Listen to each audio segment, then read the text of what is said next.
I thought we were dancing. Oh.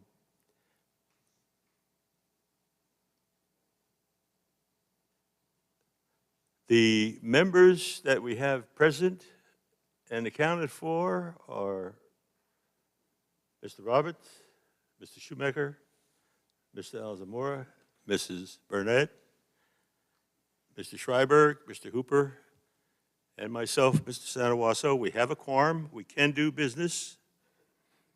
There will also be two of our members, our regular members, present but virtual, Sonia Rothstein and Julia Latham. And I see them up on the screen. Hello to you too. Can you hear everybody? Yes, thank you. Sonia? Yes. Thank you. First order of business is the approval of the minutes of the October 1st, 2020 regular meeting. They were included in your packets, and I trust you all went and picked them up and read it. And I'll entertain a motion. I make a motion to approve the minutes. Do I have a second? I'll second. Okay. All in favor? Aye. Aye. Opposed? The October 1st meeting minutes are approved.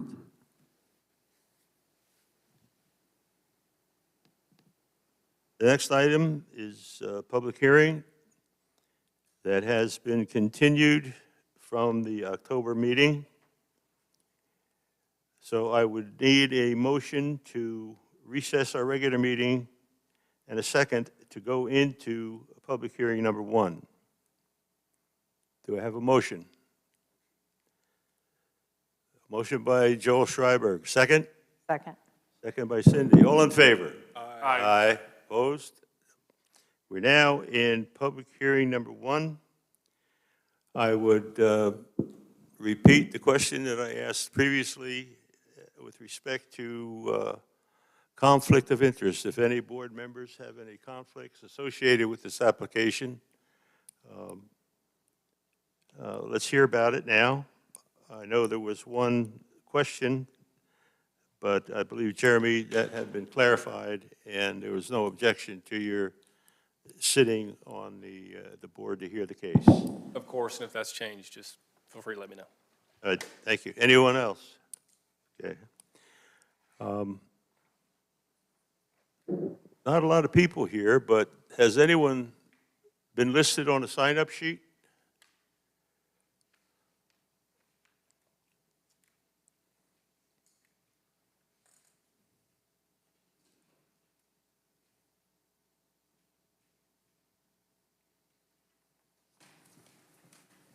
Thank you, Kelly. The two names on the sign-up sheet are Tim Carpenter and Marcel Gonneau, the applicant and his representative. Anyone else would like to speak? We'll catch you after we finish at the end of the testimony. Alex, would you introduce the public hearing item, please?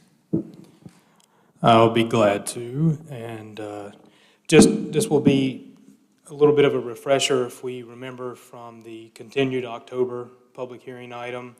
This is a major subdivision review for a 42-lot single-family subdivision located in the village's ETJ.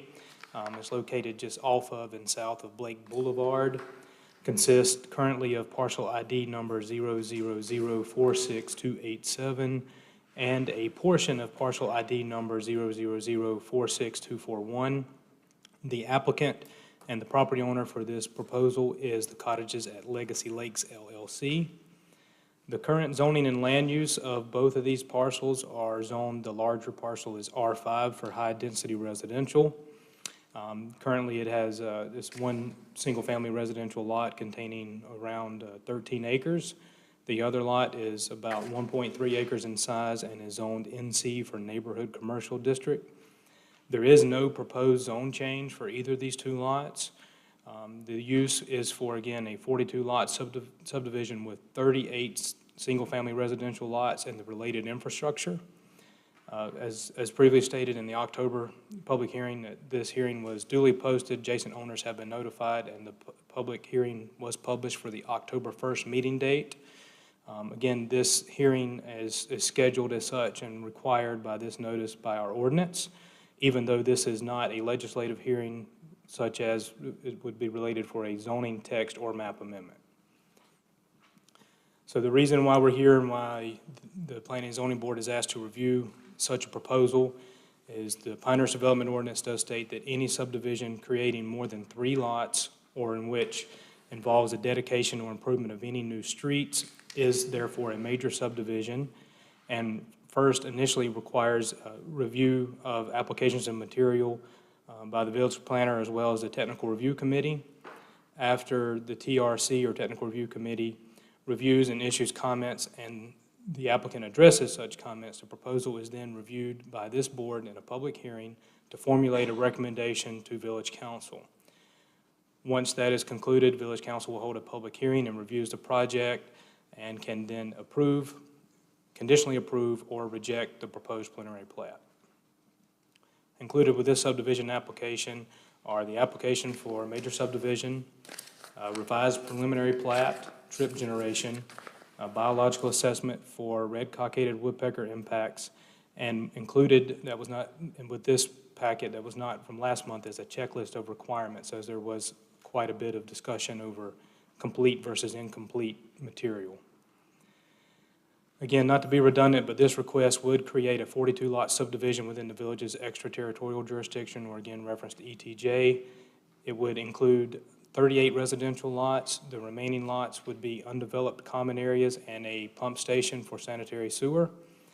The parent tracts of this proposed subdivision, again, the larger tract is Moore County parcel ID number 000-46287, and then a approximate 1.3 acre portion of parcel ID 000-46241, and located just off of Blake Boulevard, south of that, which is a village-owned right-of-way, and north of Olivia Lane. The site is currently vacant and highly vegetated. These proposed lots range in size from 6,600 square feet to 13,479 square feet in size. The R5 zoning district allows for a minimum of 5,000 square foot lots. There is no option currently in our PDO to develop a residential open space subdivision in the R5 zoning district, and the property is not located within a watershed protection district, so there are no further limits on density or impervious coverage that are not already listed in the R5 zoning district. All of these lots will have to and do currently meet the dimensional requirements of the R5 zoning district. And again, the minimum lot size and the typical lot size as shown with this preliminary plat and this layout is 6,600 square feet, which allows for approximately 2,800 square feet of buildable area. Other lots shown will be, again, common area, will have areas for stormwater management, sanitary sewer lift station, and other undeveloped common areas. Included here is you'll see a table of the dimensional requirements of the R5 district. We talked about the minimum lot size. The minimum building height is 35 feet. Lot coverage of impervious surface is 45%. Setbacks are as follows for the principal building: the front 20 feet, side 10 feet, side street 15, rear 20, accessory building setbacks side 5, side street 15, and rear setback of 10. So the surrounding areas do contain a mix of land uses as zoning. Table on the left and the zoning map there on the right can help you navigate. To the north is Senior Living or Rehabilitation Center and is zoned NC. This area just here to the north of, or just bordering south of Blake Boulevard here and to the north of the larger area is all NC and is the Pinehurst South area. To the south is the single-family residential area of CCNC, which is zoned R210 and is currently vacant. To the east are other lots at the rear of CCNC. They are also zoned R210 and contain single-family residence and vacant. As you can see, the structure footprints here on the zoning map on your right. To the west is vacant commercial and office area zoned NC and OP for office and professional. The comprehensive plan, land use designation, so the 2019 comprehensive plan does call this area, it is included in the focus area 2, the Highway 5 commercial area, and it calls for mixed-use stacked residential. Here you can see an excerpt from the 2019 comprehensive plan, and we're talking about this area generally here in the pink, which again, the scenario plan that it called for was for mixed-use center and stacked residential, not necessarily standalone single family. The comprehensive plan, as we know, also called for the village to develop a small area plan for this area with additional public input to ensure that high-quality development, as well as to consider the need for mixed uses with potentially a primary focus on office, medical, life science, and research facilities, something that may could create the innovation hub that we've heard discussed during the adoption of the 2019 comprehensive plan. So this proposed subdivision is not consistent with the comprehensive plan. However, it is compliant with the existing zoning that is in place at this time. Here is a revised preliminary plat. It's a little bit different than what was shown and provided in the agenda packet from last month's meeting. Namely, there is an extra single-family lot here just to the south abutting Olivia Lane. There is a turnaround and future right-of-way reserved here just north of that lot. There is a 30-foot pedestrian access easement and storm utility easement that is provided between lots 13 and 14.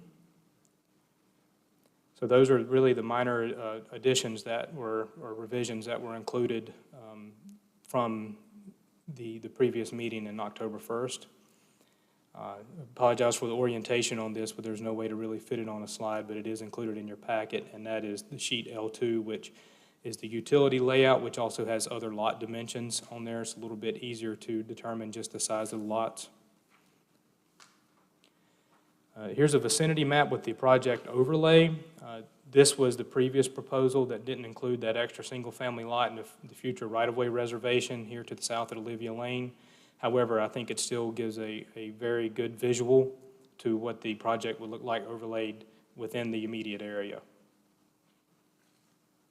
So the site features of this proposal, is talking really mainly the infrastructure that is associated with this subdivision. All internal streets are now provided with a 60-foot right-of-way, 24 feet street width, and a 49-foot cul-de-sac radius. The applicant is currently proposing to use valley gutter in lieu of full concrete curb and gutter, and this is a requirement in Engineering Standards Specifications Manual, and this waiver would have to be granted by Village Council.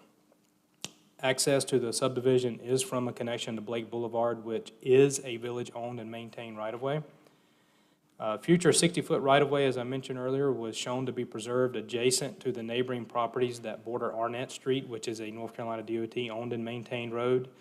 And this came about a comment of planning staff as it could provide for future extension of Arnett Street and could provide a little bit more reasonable means of ingress and egress for the surrounding properties. Additionally, a turnaround cable for large vehicles such as fire apparatus and solid waste service trucks is also provided in the area, so they could help get turnaround if they needed. And this is there between lots 14 and the newly created lot of number 41. Currently, this proposal also does include a 20-foot wide gated emergency vehicle access from Olivia Lane. Currently, the village is afforded a lease agreement with Aberdeen Carolina Western Railroad Company to utilize a crossing at Olivia Lane and Highway 5 for the sole purpose to serve emergency services to the lots at the rear of CCNC. The streets with this proposal are intended to be public and can only be accepted as such by Village Council, and that would be after construction drawings would be approved, the construction take place and inspected, ensured to meet our standards, and then a warranty put in place. Sidewalks are required with all major subdivisions and are actually provided with this proposal on both sides of all streets as shown on the plans. Again, as previously mentioned, a 30-foot wide pedestrian easement and storm drainage easement is now provided between lots 3 and 4, and this could allow for future potential pedestrian access to the adjacent commercial zone property as it gets developed in the future. Also, the applicant will address this, but it's also intended to handle pre and post stormwater runoff a little bit better and manage it to their stormwater areas that are proposed on the plan. Public water and sewer are proposed to be provided and serve all these lots, and will be done so by Moore County Public Utilities, with the pump station lot to be turned over to them for their future ownership and maintenance. The current plan does indicate a stormwater control measure on site, including 2 detention areas, and this system will also be required to be designed, constructed, and inspected in accordance with the village's engineering standards and specifications manual. The applicant has indicated that a homeowners association will be formed and will be responsible for the maintenance of the required improvements and ownership of the common area and undeveloped lots. The applicant intends to petition for annexation into the village's corporate limits, and if done so and accepted by the village, we could then provide solid waste and police services, as well as take over the ownership and maintenance of the improvements within the right-of-way, again, as long as the work is constructed and inspected to be in compliance with our engineering standards. So landscaping, due to the residential single-family development proposed with this and allowed by the current zoning, and the adjacent residential property to the east, there is no landscaping necessarily required other than street trees. If the adjacent, or when the adjacent commercial properties were to be developed, they would be required to install a 30-foot wide planted buffer. The street trees will be required at a rate of 1 large hardwood or pine per 40 linear feet of roadway minus drives, access aisles, etc. And these will need to be, they're conceptually depicted on the preliminary plat that's included with your packet. However, a landscape plan showing compliance with our standards will need to be submitted, reviewed, and approved as part of the construction drawing approval phase. Environmental impacts within the 2 areas here with this proposal: there is no floodplain, no wetlands, or is not, again, located within a public water supply watershed. A portion of the subdivision area does lie within an active, or within a half mile of an active RCW partition. Previously, last year, a biological assessment was provided by Dr. Carter and Associates, local biologist in the area, and the U.S. Fish and Wildlife Service has issued a letter of concurrence with that, stating that there would be no negative impacts on the RCW habitat with this proposal as shown. So back to the staff technical review. So the technical review committee, which does consist of planning staff, engineering, Moore County Public Works staff, fire, have reviewed this application and associated material through 4 reviews and have issued comments on the proposal. The applicant has submitted updated and revised material based on the comments that we had provided. There are still a few technical items that would need to be addressed and can be done so at the time of submittal and prior to the approval of construction drawings. And these items include that Moore County Public Works will need to perform a full hydraulic model on the water system based on the needed fire flow with this proposal to make sure what the water demand is and that it can be met. There's a question on the site distance, at the safe site distance at the proposed intersection with Blake Boulevard. And of course, the status of Olivia Lane, really specifically a status as of right-of-way, ownership, and the status of the village's current lease agreement with Aberdeen Carolina Western Railroad. And really how that could impact a second form of access for fire apparatus as required by Appendix D of the Fire Code. So with that, staff and TRC does have a recommendation that based on the revisions that have been submitted with this plat, that we recommend, the Planning and Zoning Board recommend approval of the preliminary plat to Village Council with the following conditions: that all the dwelling units be equipped with a fire sprinkler suppression system as approved by the Village of Pinehurst Fire Marshal, unless the village's current lease agreement with the Aberdeen Carolina Western Railroad Company is renegotiated to permit emergency secondary access to the subdivision. Prior to approval of construction drawings, the applicant is to provide information acceptable to the village that an emergency access drive can be connected to Olivia Lane. Second, a site distance analysis be performed and signed by a qualified licensed North Carolina professional engineer with transportation engineering experience for the proposed intersection with Blake Boulevard to confirm compliance with the AASHTO and North Carolina DOT requirements noted in the village's engineering standards specifications manual as part of and prior to approval of the construction drawing submittal for this project. These conditions have been shared with the applicant and his team, and I'll let them speak to that more lately, but they have intended to be amenable to these conditions, and I believe there is a revised plat that would speak to that. So action by this board, after conclusion of a public hearing and reviewing the material along with the staff recommendations and the requirements in the development ordinance, the board should take one of the following actions. You can ask the applicant to revise the preliminary plat before being submitted to Village Council. You can go ahead and recommend action on the plat to Village Council, or as previously done with last month's meeting, you may continue the public hearing to provide the applicant an opportunity to give or address more comments that may arise during the public hearing. And also, there's a very important note is with this public hearing, as Chair Sinawaso noticed at the beginning of the meeting, we have 2 folks that are attending remotely. So this is a remote meeting as defined by North Carolina General Statute, so we must allow for a minimum of a 24-hour public comment period following the public hearing before you make your official action. So I would recommend, once ready to close the public hearing and during the board's deliberation, you guys consider scheduling and what times and dates work for the board.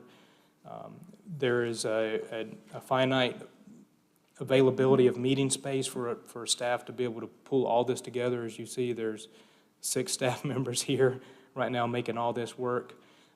So right now, November 13th is an available date where we can have meeting space where we are now to secure that. However, the other opportunity is to delay and allow for that public comment period of time and do action at the regular scheduled December meeting.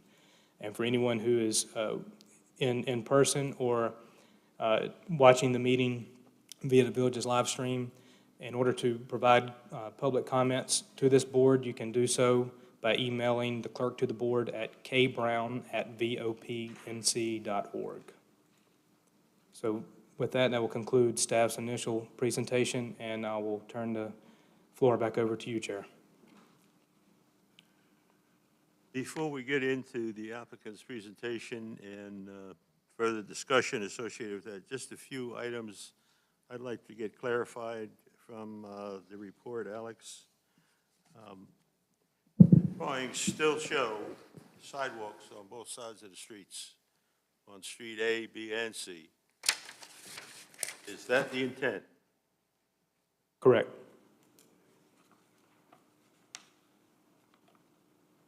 And also, the pavement widths vary. From the original drawing, Street A was to be 28 feet wide, Streets B and C 24 feet wide. Is that still the intent? My understanding was they were all to be 28 feet wide now. If I'm incorrect in that statement, will definitely let the applicant's team speak to that.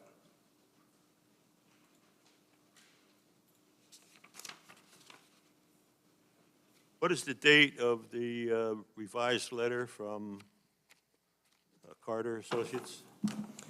We did not get a revised letter from Carter and Associates. We did get a revised letter from the U.S. Fish and Wildlife Service, and it's dated October 22nd of this year. Is October 22nd, 2020 the right date? Correct. Thank you.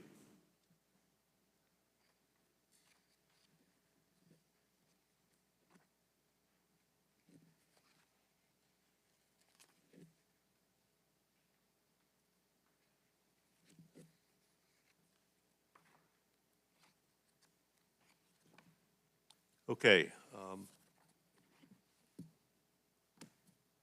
If no one else has any questions of Alex's report, I guess it's the applicant's time to make a presentation.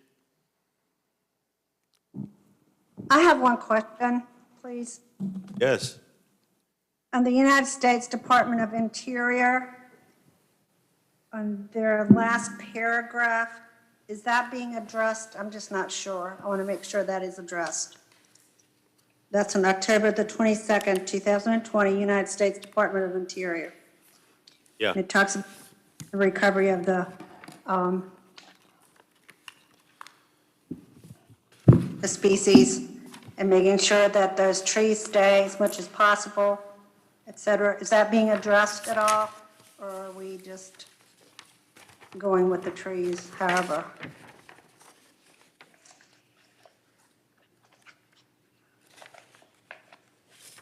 It seems to me that the feds are satisfied that they've addressed whatever they need to address, and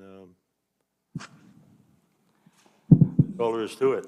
Yeah, so I apologize, I don't have the letter right in front of me at this time, but usually what it states in my recollection of the letter is it states that, that they do recommend that the proposal and the development mitigate any removal of the mature trees that are on the site. That is definitely not a requirement. It's not like there is a designated tree that cannot be removed, but it's recommended language, and it's certainly something that can be discussed in a public hearing with the applicant.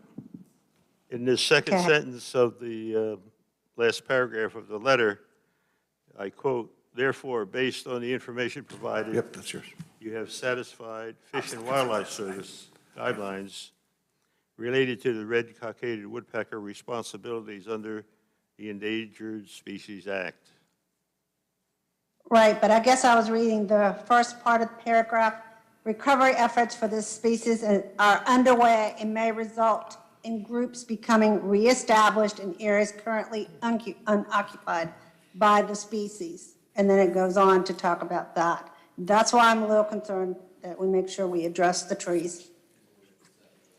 Yeah. And Ms. Rothstein, too, Yep. that's why, too, you'll see that, and I know because I've had these conversations with Ms. Miller with U.S. Fish and Wildlife Service, is that these letters are typically good for a year, as of course, you know, the desire and hope is that the habitats do grow, that they're able Right. to expand and move and forage with throughout the area, and hopefully, you know, there's less taking and more of that happening. So if within a year, if development doesn't move forward, then we can require another assessment and another letter to make sure that that hasn't happened and there wouldn't be any impacts after that. And there is also sort of a caveat within these letters too that they may revisit or may reassess the proposal if new evidence comes to light. Okay, thank you. Any other questions for the board? Okay. Mr. Chairman, members of the board, thank you for the opportunity to be here again. My name is Tim Carpenter with LKC Engineering, representing the applicant, Cottages at Legacy Lakes, and Marcel Gannot. We also have Dave Neal in attendance, applicant's attorney, for any other questions that may come up. Is it all right if I do this? That's okay with me if you take them down, because it's a lot easier to Keep falling understand what down we're anyway. saying. So, okay, thank you. So this is a project we've worked on, as you all know, for some time. We've had previous iterations of the project that captured some of the neighborhood commercial properties. We've worked with an ad hoc committee of the planning board. We pared the project back to what you now see, which is about a 14.4 acre single-family tract on a by right zoning of R5, and with the addition of the 1.3 acres that access Blake Boulevard. Austin, if you can flip to the next slide. So we've done a PowerPoint presentation, and Alex has pretty much shown this. This is just the site location on the aerial photography. You see Pinehurst South to the north, CCNC, Olivia Lane, Highway 5. So existing conditions, again, we're south of Blake Boulevard, east of Highway 5, just north and abut Olivia Lane. The project's 14 acres, current zoning R5 again. So the site generally falls from west to the east, with the low spot being in the location where we have the stormwater pond. But other than that, the topography is fairly gentle from the north to the south. Current uses are wooded, and no structures have been on site, and we don't have any historical evidence that there have been any structures on the site. As Alex alluded to, we don't have any wetlands, no floodplains, no environmentally sensitive areas, other than we did address RCW habitat, as we just discussed. This is just another picture of the zoning map. You've all seen this before, so I won't spend a whole lot of time on this, but okay. So this is not, what you see now are the typical cottage style. So one of the things that the applicant is trying to do here is bring to the table in the village a housing opportunity that's not, I wouldn't say readily available. These cottages are going to be somewhere in the neighborhood of 1,800 to 2,500, 2,400 square feet, depending on, how much they have bonus rooms above garages and things like that. So the cottage style almost resembles a little bit of a traditional neighborhood development, small lots, narrow, longer houses. And the intent is, again, that housing choice being there for addressing roughly 60, I think it was 22% of the village population by the comp plan. And some of these housing choices that don't exist, other folks are leaving town and going to other places to pursue. So we feel like this will be a great addition to the village. Again, the maintenance of all the common space is obviously done under the POA, but also the maintenance of the yards, the individual yards will be done under the POA. So, when you ride through the neighborhood, the idea is that, with street trees, pedestrian friendly, the yards and grass is always mowed pretty consistently at the same time. Landscaping will be fairly similar. And again, a very walkable little neighborhood, and we think as the comp plan outlines for the innovation hub, as that begins to develop, this will be an added feature or an added plus to that innovation hub, because then that could make the whole, that whole area walkable. And then you've got Pinehurst South just to the north, which possesses a lot of redevelopment opportunity. Alex went through the plat. Again, the plat's it's at such a scale, it's a little bit hard to tell. I've got a couple blow-ups of this plat. Austin, if you'll hit, this is Austin Parent, who works for Marcel. He's technically assisting us today.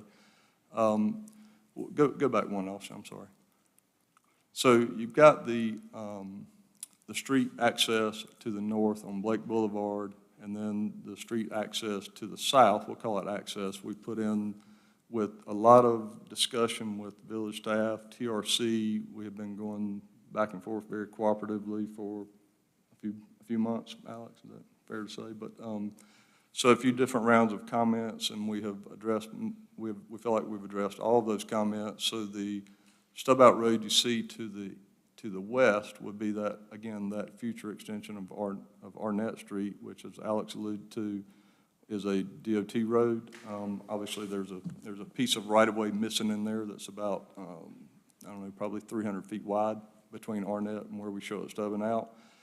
By doing so, we eliminated the cul-de-sac and again, created the 38th dwelling unit lot.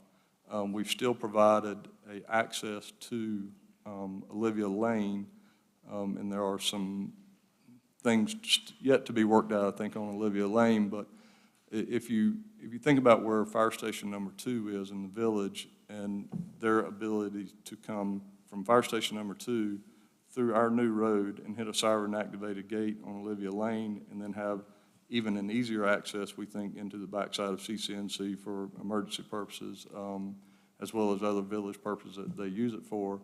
But in the event that the railroad was staging a train on the tracks, there's a much more direct, a little less circuitous, and quite frankly, a better road access that'll get you to that back gate of CCNC. So we feel like that is an added bonus. I know there are questions about Olivia Lane ownership and then the lease agreement with the railroad, and the applicant, through some discussion with village staff, has agreed that if we cannot define that access as a true secondary means of emergency access, that we are willing to sprinkle the houses with basically a residential rated fire suppression system, which and as it relates to fire flow in the area, we've had previous fire flow tests. We feel like the fire flow or the ability to fight fires in the areas will be more than satisfactory. The county has a fairly robust system, and the flows were good from what we originally observed. So, but at any rate, we feel like we have addressed the emergency access concerns and fire suppression and fire access, and we think that would be beneficial to everybody, including CCNC and the village. Again, the pump station, the Moore County Sanitary Sewer Pump Station is lot, I think it's lot 41, but it's the one at the end of the cul-de-sac to the furthest to the south there. It's a larger lot. Basically, we will collect all the gravity sewer from the site, pump it back out to Blake Boulevard, and then again, public water into the site via Moore County Public Utilities. Austin, one more, if you go hit one more slide, maybe keep going. This is another thing that we'll bring up here. So the thing that Alex mentioned was this drainage easement you see there with the yellow star. So we originally had a drainage easement that would collect off-site drainage or have a route for off-site drainage from the 28-acre neighborhood commercial tract. Again, through discussion with staff and TRC, we have made that available for pedestrian access. So in the event that the Innovation Hub or that property develops in accordance with Village, the comp plan, there would be, a great opportunity to make that neighborhood even more walkable because you could put a greenway path or a sidewalk through that drainage easement. And we've reserved the right for that to be drainage and pedestrian access. Go ahead. So flip forward to a slide or two. You see right there. So there's our typical street section. Again, sidewalk on both sides of the road, street trees. It's a 24-foot pavement width with a 2-foot valley gutter. So you're actually at 28 feet back to back. And I have a hard time seeing that myself, so I'm sure you all do.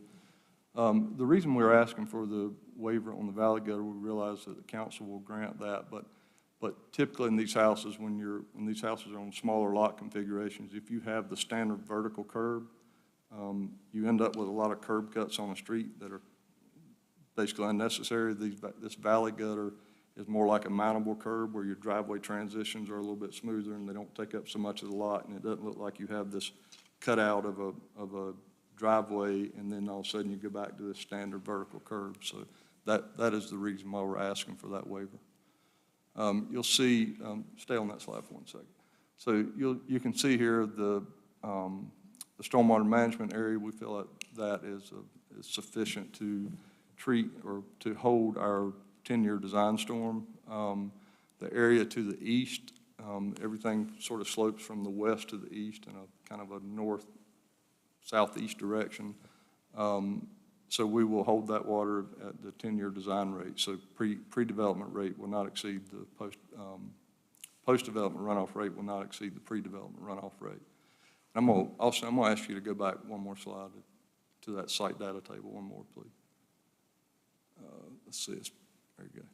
So when we start talking about impervious, this district allows a max of 45%. Currently, we're at about 35.8 on this preliminary plat. That we realize that might change up or down just a little, but we don't expect it to change a whole lot.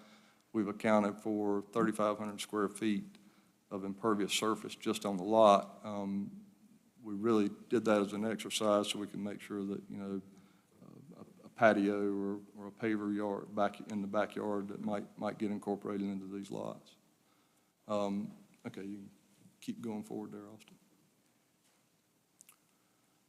So again, proposed site data, Alex talked about well, let me talk about the buildings. Again, they're 1,700 square feet, and that actually should be 2,400 square foot houses. We're about a 40 by 65 building pad and about 10 feet of separation between, actually I take that back, about 20 feet of separation between the buildings. Most all of the units will be master down, with the majority of them being with the living space being on one single area with potential bedrooms upstairs and bonus rooms and things. Again, buffer requirements, not required to have a buffer in this particular case, but as the neighborhood commercial develops, that will be buffered. We are requesting full movement onto Blake Boulevard. Again, the gated access at Olivia. And again, that's subject to some interpretation of the lease agreement with the railroad between applicant and village attorney and the railroad to make sure that we don't jeopardize the current agreement that you have with the village.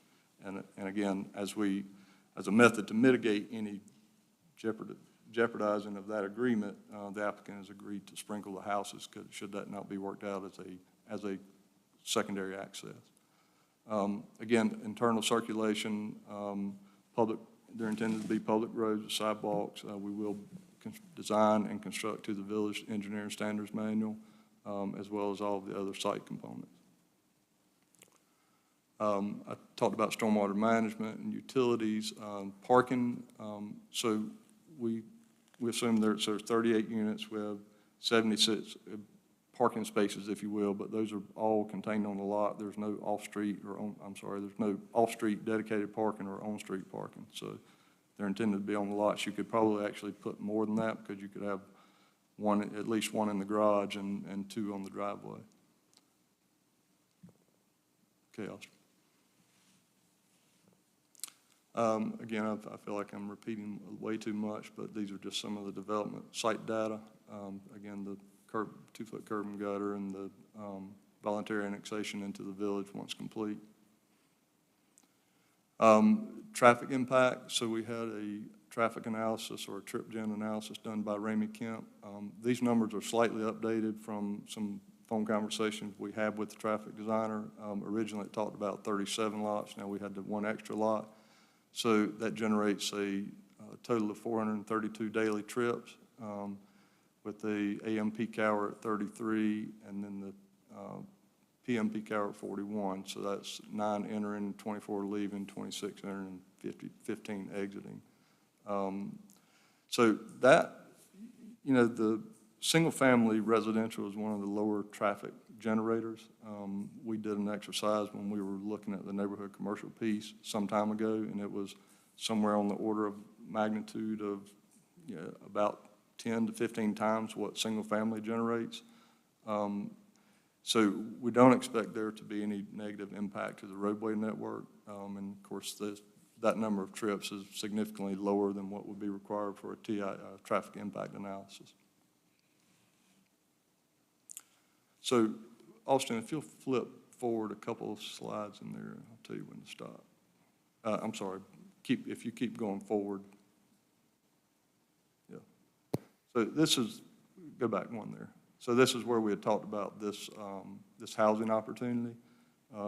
Infill areas, this is pretty much as close as we can consider to be infill, albeit not in the village core, but these were excerpts from your draft comp plan where it talked about this age group of 22.5% of your population between 65 and 74 that are looking for, in some cases, an opportunity to move out of a larger house, move into something a little bit smaller that's less maintenance headache.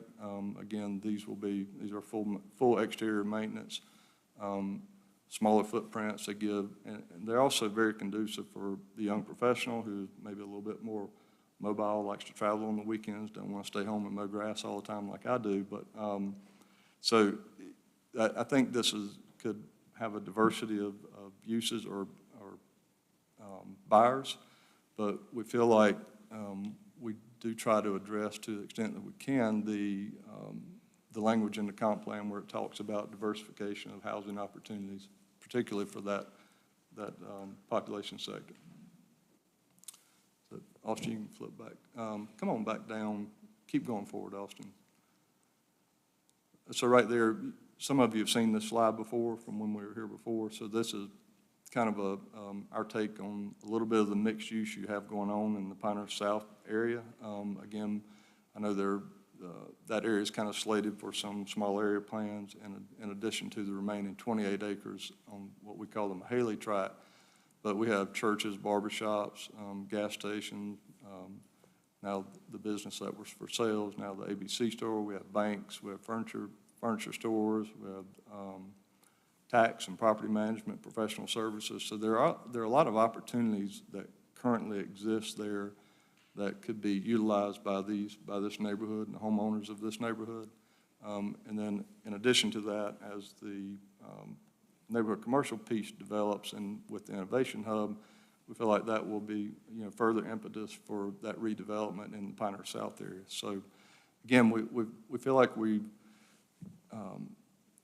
hit the marks in some ways in the sense of providing some opportunity for housing, and also in trying to stay consistent with the existing zoning, so.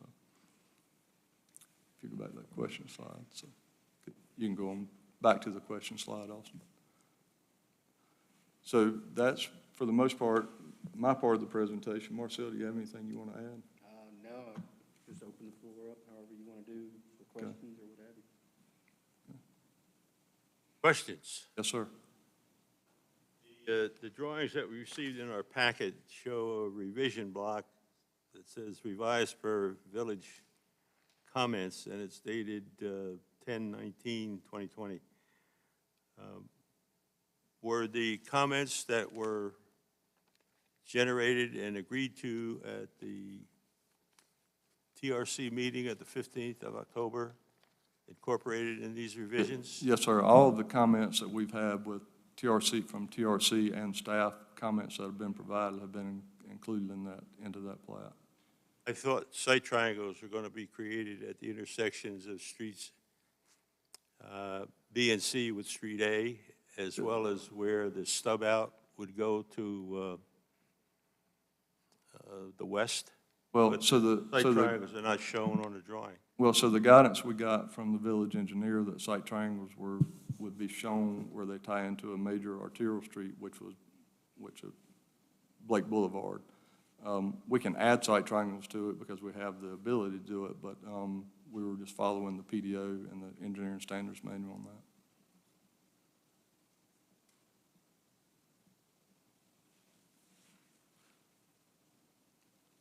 When will the commercial lot be developed?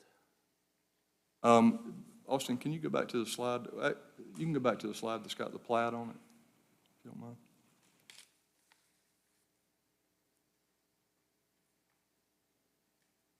Yeah, that's good. So we don't have, there's, and I won't, you have no intention of that being a commercial lot because I don't think it's a conforming lot at this point. So that lot is, at this time, is slated for entry, landscaping, leaving as natural as we can to provide a nice aesthetic for coming into the neighborhood. Plus, it gives some buffer. It gives some buffer off of Blake Boulevard. So there'll probably be some entry monumentation in that area, but there's no plans for that to be developed. Subdivision monument sign that location? Possibly, but it would be, I assume you want a monument sign. Sure. Yeah, possibly, but, yeah.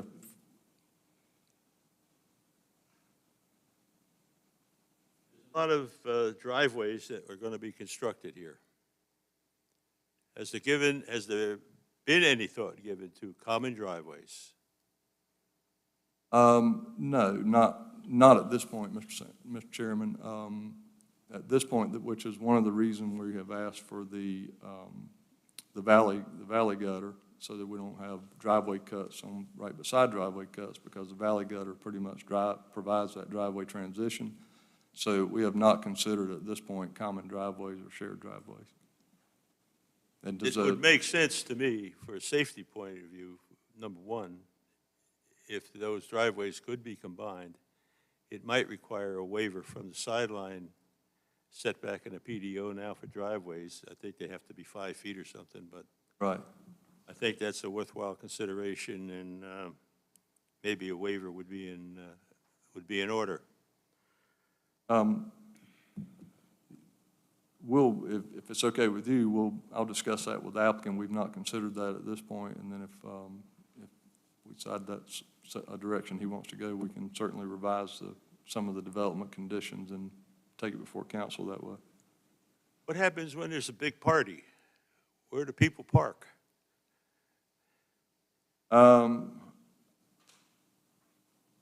Potentially in their neighbor's driveway, should they get permission. There's not on-street parking, and again, we don't have, it's hard to find a spot for, what we call a parking lot. So at this point, I think you'd have to cover that in the covenants, and how many cars can be there and how that would work. Has there been any discussion with the post office as to where the mail kiosk is going to be? The intention here on mail is to either have it delivered in mailboxes or post office boxes. Right now, we do not have a mail kiosk location shown on the plan. When you say mailboxes, what do you mean? The regular Freestanding, gang yes. mailbox? No, well, they may be individual, but, you know, when we talked to the post office, and I apologize, I don't exactly recollect the discussion, but we did have some correspondence with them, was that they could serve the site, or, you know, with the proximity from there to the post office, they could also do, you know, the option for P.O. boxes.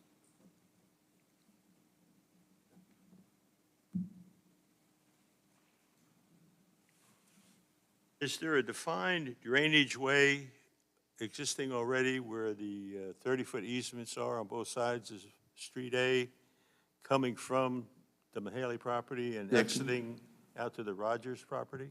Yeah, if we can go back to the plat on the screen there. That's probably, so there's a little bit of a defined swell through there. There may be, as we grade some of these lots, we may have to pick up some of that drainage, make sure we divert it to that drainage easement, such to, you know, for the pre-development drainage. But, you know, the site generally falls in that direction from the northwest to the southeast. And of course, right now, it's pervious drainage, so everything on the lots will drain to the street.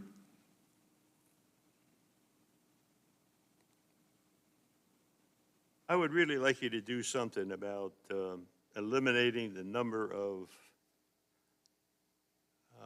lots that are not building lots that would have to be maintained by the HOA. For example, the pump station lot, lot 38. Why couldn't that southerly line come down and adjoin the northerly line on lot 37 and remove that, that little no man's land between lot 38 and lot 37? Well, one of the reasons is we were trying to potentially provide some type of access for the, I'm trying to remember.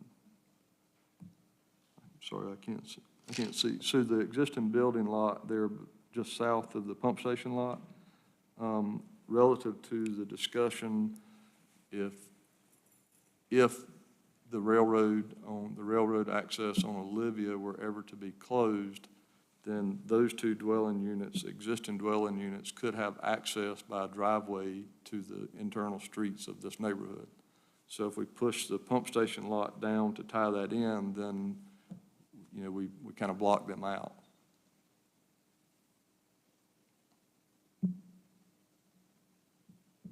The Bethea and Locklear lot already has frontage on Olivia that they use for access, right?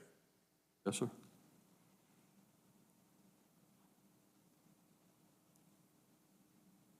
Why would you think they'd have to have another driveway? Because of the railroad situation. Yes, sir. Anybody have any information on that?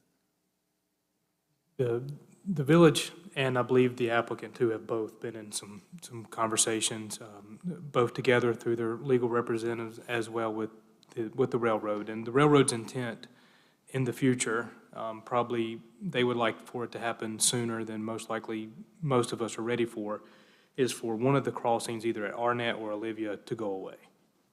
So if the Olivia crossing was the one to go away, then this area that Mr. Carpenter is referencing could allow for access to these other existing single-family residents to use that internal network. And then potentially, if the Arnett Street right-of-way could be extended into this proposal, then there would be access and a crossing there at Arnett to NC5, which would also better align with the Dawkins Street on the other side of NC Highway 5. So Mr. Carpenter's point was this has come of some conversation with staff, and we had kind of recommended keeping that open just in case the Olivia Lane crossing was to go away. These folks would still have access.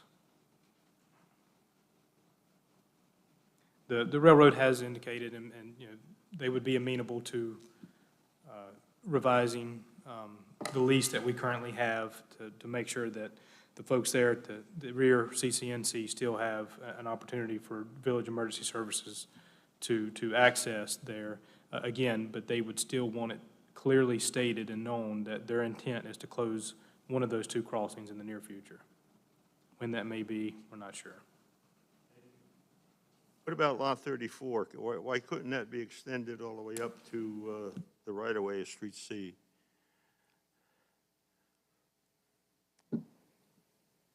Well, I mean, you have a similar situation there, I mean, or a potentially similar situation where the Ingrams could actually come out and exit onto, via a driveway onto that cul-de-sac. Now, granted, they could also come out on Street C, straight out of the back of their house, but, Ingram could go also north or west. they could, yeah. And if you put the Street C and Street A right-of-way up against the Ingram northerly lot line and the westerly lot line, that provides a connection point and eliminates what I call no man's land. Yeah, I mean, it's common space that'll be maintained by the POA, not, we're not asking for the Village of Pinehurst to maintain that, so it is common space, and it would be maintained by the POA. So, Is it normal that the HOA or POA documents are reviewed by the village before anything's approved? I think it's normal before final plat, is that? Yes, usually at the time construction's wrapping up and review and inspections, especially if there's a condition of approval that is needed, like make sure if they were to be private, that there's going to be an HOA that's going to maintain the private streets. In other areas, there's been, when the property owner association is going to maintain a lift station themselves, and we'll need to make sure that that's going to be insured for the residents that are going to be there in that development. It's good. It's definitely good practice, even if there's not a requirement of condition of approval. I have a question, please. Yes. If we have that opening on Olivia, do you think people will park there to go to the parties in the neighborhood? And then that becomes a problem? I apologize. Would you mind repeating that? I apologize. My concern was on Olivia Lane, do you think people will park there since there's no parking in the neighborhood? I mean, neighbors, or especially older people, are not going to want their cars blocked in the garage. If there is parking on Olivia Lane, I mean, which they could, and then just walk into the houses, is that going to be a problem for the vehicles to get in?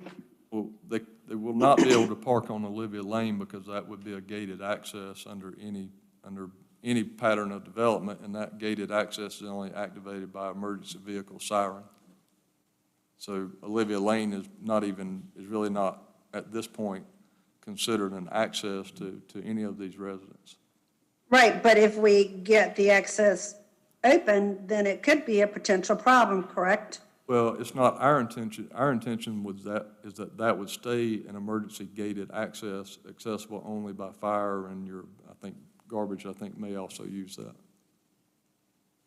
Okay, thank you. Yes, ma'am. So will it be gated just for vehicles? Like, will the whole perimeter be fenced in, or will it be a lever kind of gate? Will people be able to park on Olivia and then walk into the neighborhood? Yeah, so we haven't addressed the specifics of the gated access, only that we would comply with the fire code officials' requirements for siren-activated gated access. So it could be, if you've ever seen the one at the end of Olivia, that one's actually in a chain link fence that slides open, siren-activated. We've seen others that are post-mounted on either side with an activated arm that comes up or down. That one works because CCNC as a whole has a whole fence around the perimeter. Correct, right. This property likely. This property would not, right. This is annexed by the village. Are you going to be able to have a gated a gate there on I'm a sorry. village? If these roads are annexed by the village and they become village property, will you have a gate here?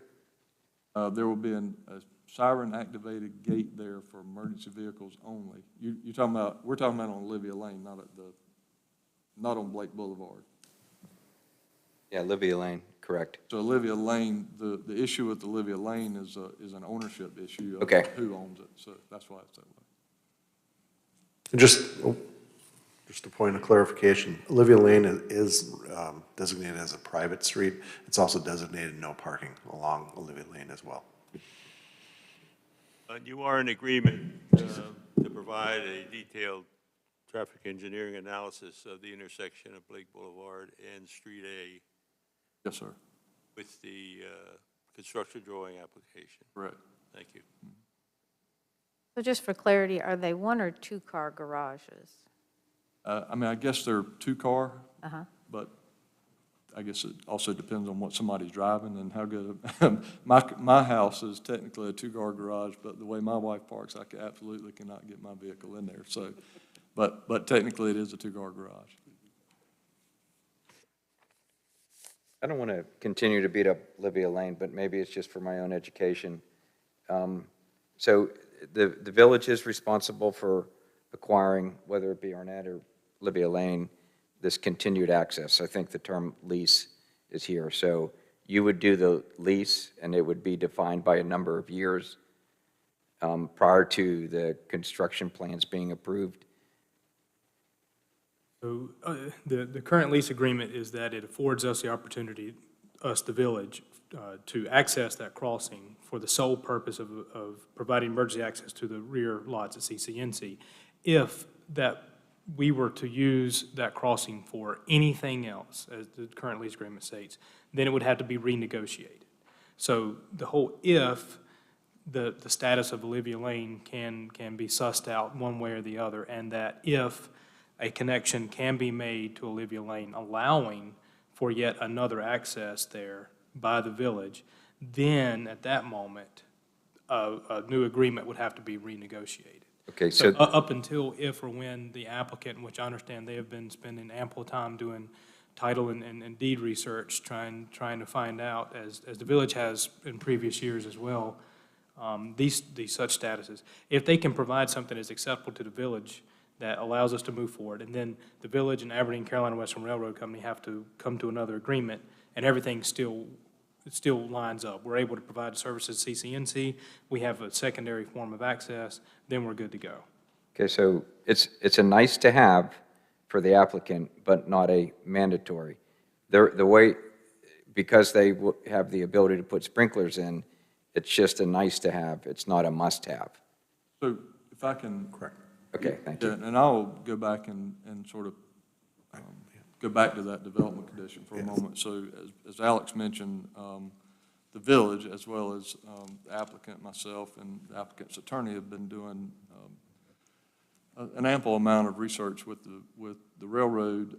We've had a conference call with the railroad. So the way the agreement reads, and I won't pretend to play attorney, and I'll let Dave stop me if I need to, but the way we have interpreted that, and I think the way the village attorney interprets it, as well as village staff, that agreement was written specifically for that 100-foot crossing coming off of Highway 5 where they cross the railroad track.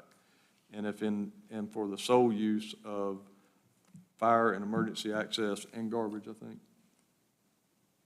Didn't include I don't think we garbage. put Okay, that maybe it garbage. was just fire and emergency access for getting into CCNC. And it referenced CCNC very specifically.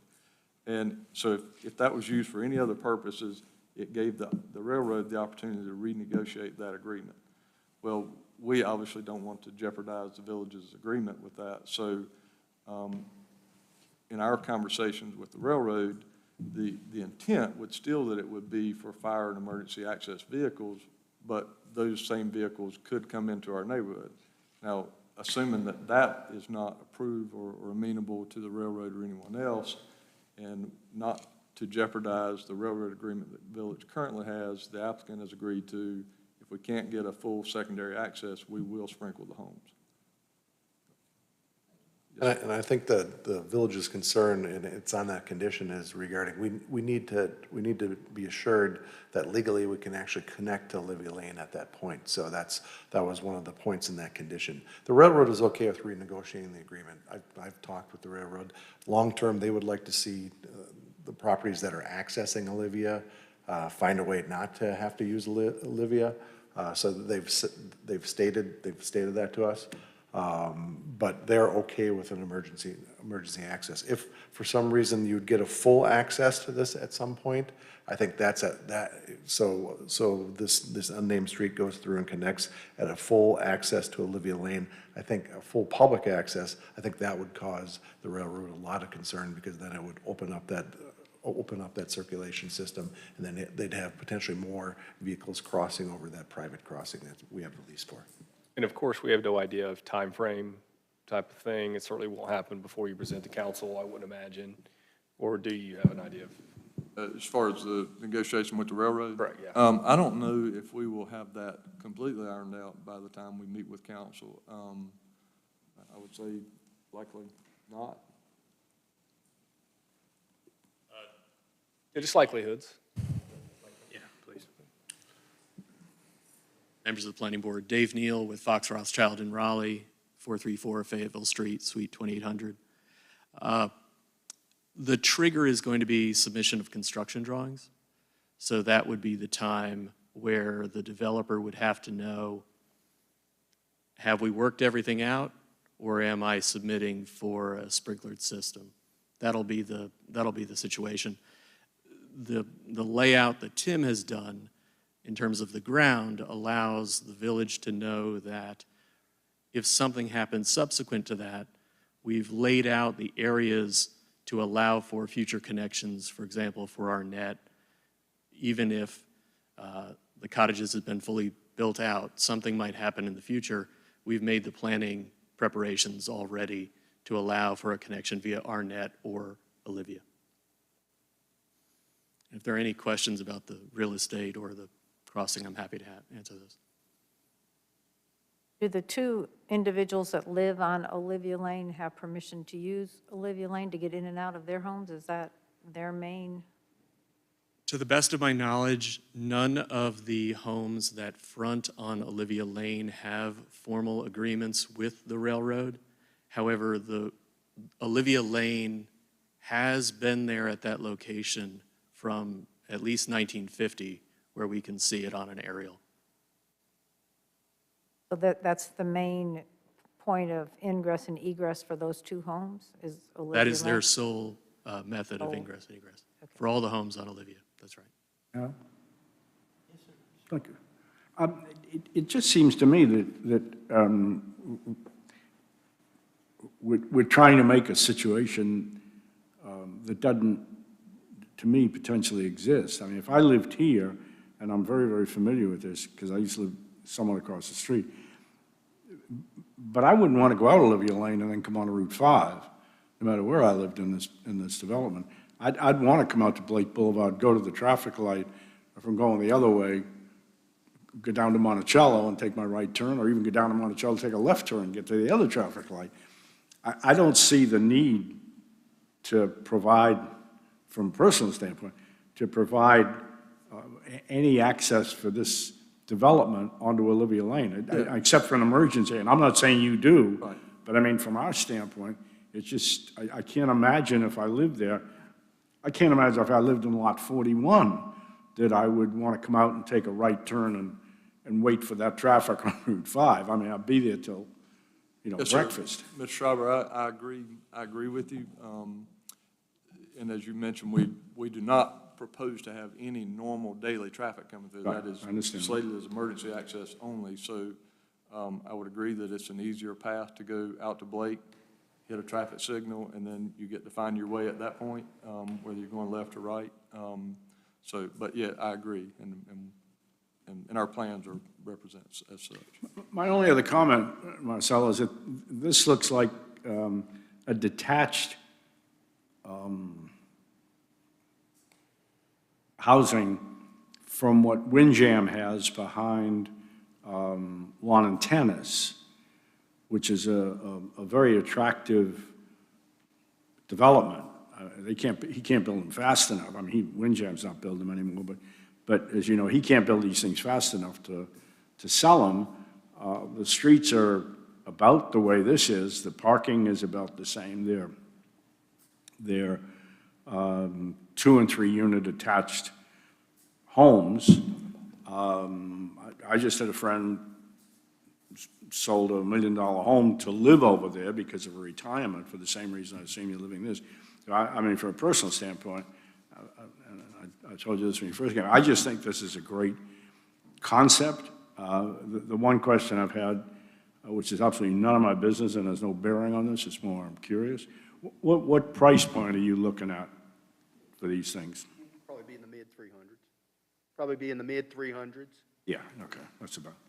So, I mean, they're very comparable to the project there, and again, so, thank you.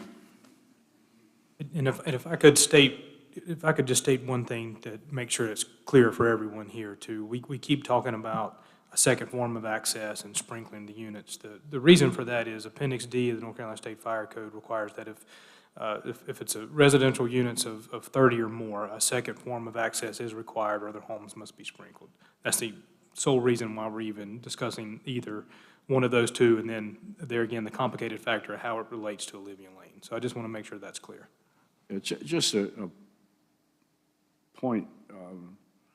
When I was building some of this stuff, the idea of building with sprinkler systems was really attractive to people who want to buy these things. I mean, we were in the $700,000 range, but they just loved the idea of the security at an older age of having a fire system. And we found the cost was not that great to do it. And I can't ever remember our first home over there at 7 was sprinkled. I can't remember anybody who ever came in the home who noticed it was sprinkled. I mean, people just don't look up at the ceiling and go, well, I mean, nowadays it's just they're hidden and they're great. And even if you weren't required, I think it's a fabulous idea. So I'm done. So if that access on Olivia for emergency services is blocked off, what happens to those two houses? I guess they're not in the jurisdiction, but does CCNC then get access from within this subdivision? No, again, that should just, again, be sold for just for fire services or emergency services. But I guess if it were blocked off, would fire services have to then come through the subdivision? Correct. And the fire marshal has agreed that would, if that all works out, that could potentially, very potentially be a much more desired path for our emergency services to go. And can these homeowners access your streets once the subdivision is built, or would those little access points not be available unless they were needed? Yeah, so, good question. So at this point, obviously, they have access out on Highway 5. And at current time, it's the way we currently have it drawn, no, they would not access those streets because that would be an emergency connection only. In the event that we get us and the village get a little further down the road with the railroad, and the railroad decides they're going to block that connection, then at that point, you know, as we discussed before about lots 37 and 34, the applicant has agreed that, and I think what we had talked about doing was maybe bringing that into the covenants in one way or another, that they could get an access driveway onto that cul-de-sac, let's see, Street C. So that would give them an access into the street without having to come out onto Olivia and run through the fire gate. So it would be more of a driveway at that point. I mean. But that's only if they need it. Correct. Okay, that's nice. Sounds like a good idea, though. Thank you. Do you know if those two lots have deeded rights of access to utilize Olivia, or is it just prescriptive? I'm going to make a real quick statement. There you go. Thank you, Dave.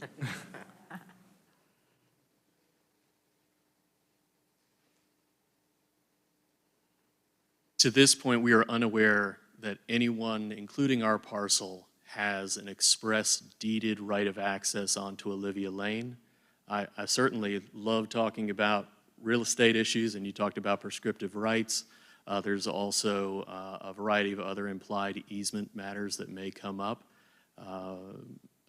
Marcel has retained Jim McNeil as his real estate counsel on this directly, who is looking at not just our parcel, but all of those parcels that were formerly part of one large tract called the Arnett Tract, coincidentally enough, and how they came to be subdivided and how all those owners came to believe that they had rights onto Olivia Lane, including our tract. But that has not been proven by the deed record as yet. Thank you. Any other questions from the board? I was looking at the comprehensive plan, and you have hit the mark on a lot of things that they were looking for. I also looked, this is like approximately 14 and a half acres, and Pinehurst South, or the Highway 5 commercial area, is 290 acres. So this is like 5% or less of the total area. And did the village or the council have an opportunity to stop development in this area until they could develop a plan, or is it? Being that's given that it's currently zoned residential, the only opportunity they would have had to change the development pattern would have been to do a proactive zone change into this area. Because it's residential, we don't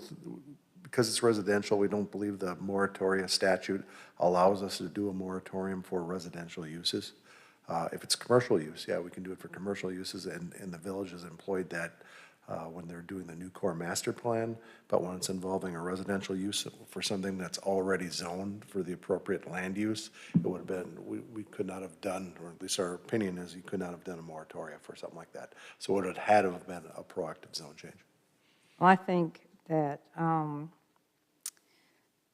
LKC has done a great job of it, taking the property that's at the far east end of this commercial area and creating something that meets a need in this area and still leaves plenty of space for the commercial area development that we could do. And so I commend you. You did a good job. Appreciate it.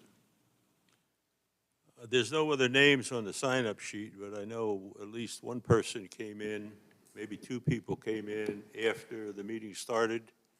Is there anyone in the audience that would like to make some comments?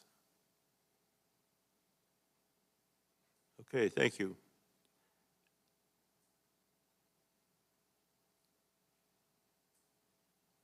Do we want to close the public hearing now and have discussion? Or do we're obliged to, we don't have to take action or make a decision tonight because we wait for this 24-hour period.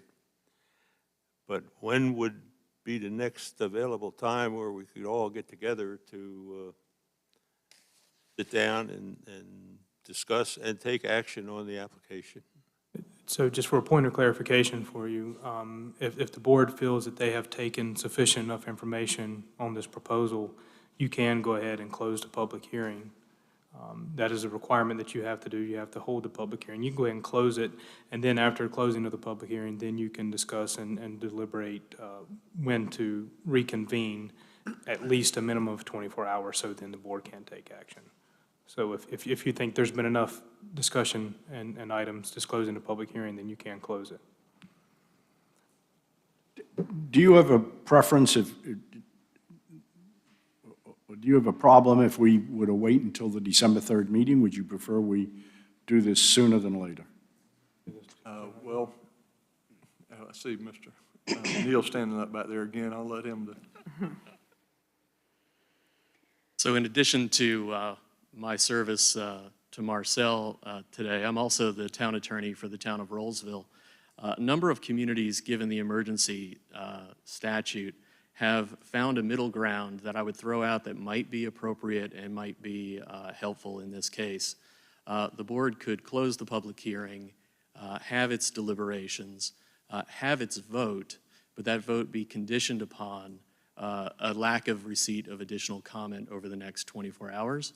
If you were to receive additional comment, you would need to reconvene and have a new vote considering whatever additional information you received. But given as that's perhaps unlikely in this case, that has been the middle ground that many towns have been using during this time. And I just throw that as a middle ground option. I have a comment, please. Go ahead, Sonia. I think that we need to wait on making a decision. I agree with Joel until we find out more about this railroad crossing, et cetera. I don't think we need to rush into this and make some conditional consent today, and then if somebody objects, et cetera, I think we need to stick with how we've been doing things. Does that mean the 24-hour period? Oh, I'm sorry. I think we need to wait till the December meeting so that we can get all this with the railroad.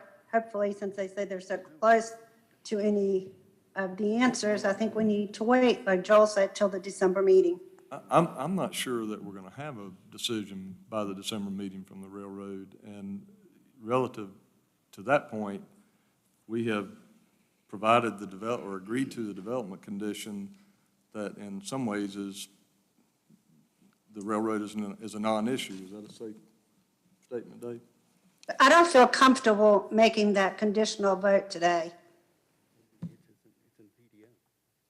Yes, sir. With regard to the railroad question, the condition resolves the issue as to whatever the railroad or the title might provide. Staff will have objective guidance, and our engineer will know what they have to construct, whether they need a sprinkler or not. And if the condition is acceptable to the board, they certainly could take action. If the question is relating to providing time for additional comment from the public, certainly that's a reasonable consideration. But it should not be an issue with regard to the railroad or the title. So if I can, just to repeat myself, if we put sprinklers in, the crossing at Olivia is irrelevant. Is that correct? Emergency access, correct. Thank you. I think we're covered, Sonia, with the conditions that will be attached to this, that the I planners still have don't think we should recommended. make a decision today. And When would everybody be available? On Thursday the 12th. Should we make a motion to close the public hearing and deliberate among the board? So I make a motion. I want to find out when people are going to be available first. I can be you can available still on close the, the hearing. The Pardon hearing, me? you can still close the hearing because the Oh, yeah. required hearing has been held. You don't Okay. have to do that inside the hearing. Everyone's still There's here. no other questions from any board members or anyone in the audience. Do I have a motion to close the public hearing? I move we close the public hearing. Do I have a motion by Cindy, a second by? Second. So moved. All in favor? Aye. Aye. Opposed? None. Public hearing is closed. Discussion. I'll make myself available next week if needed. I can be available remotely. I'll be traveling until the 21st of November, but I can come up on Zoom. I'd like us to consider taking the vote tonight, and with the understanding that if there is any additional information, that we then meet again, if that's a possibility. All right, let's have a show of hands. Who wants to make a decision tonight? Looks like we're going to do that. And to clarify, that would be conditional on any further public input provided to the clerk within a minimum of 24 With that hours. condition. Yes, sir. Thank you. I was going to ask, is there any staff input on that? Well, the village is not as experienced as other jurisdictions that Mr. Neal's worked in. Technically, this is not necessarily again, a map or text amendment where it explicitly says in the statute that you must allow for a public comment period of 24 hours or not. This does act in that manner, so it is prudent to, and it probably would be, in most cases, favorable to basically delay action until you do have that 24 public comment period time. However, I do think case-by-case basis, depending on the nature of the proposal, the nature of the folks who decided to show up. This is the second time we have convened and a notice meeting has taken place. I don't necessarily, I wouldn't say staff would oppose a conditional vote this evening, contingent on additional public comment. But the guidance that we have received from the School of Government, again, this is all very new to a lot of us, especially here, is that it would probably be more prudent to wait and delay action for a minimum of 24 hours. But again, considering the nature of the case, the board may decide that it's fine to move forward with a conditional vote. Any risk that we are opening ourselves up to by doing that you can think of? The public hearing requirement that we're having is a local requirement under our own PDO. It's not, like Alex said, it's not a legislative action like a zone change or a text amendment where there is a required statutory requirement for holding the public hearing. So is there potentially a risk? Yeah, I think it's a minor risk given what Alex had stated. This is essentially, what we're doing is essentially an administrative review. You're looking at the standards of review in that PDO. Same thing we've talked to council before when we're going through Floyd Way. If it meets the standards of review, you essentially have to approve it. So I think we're comfortable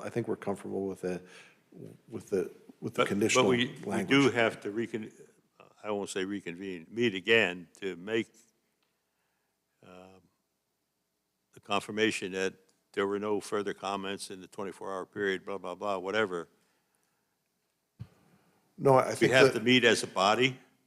If the conditions, if we do get comments, if we receive comments, that's the trigger. So if we receive some public comments regarding the application, then you would reconvene.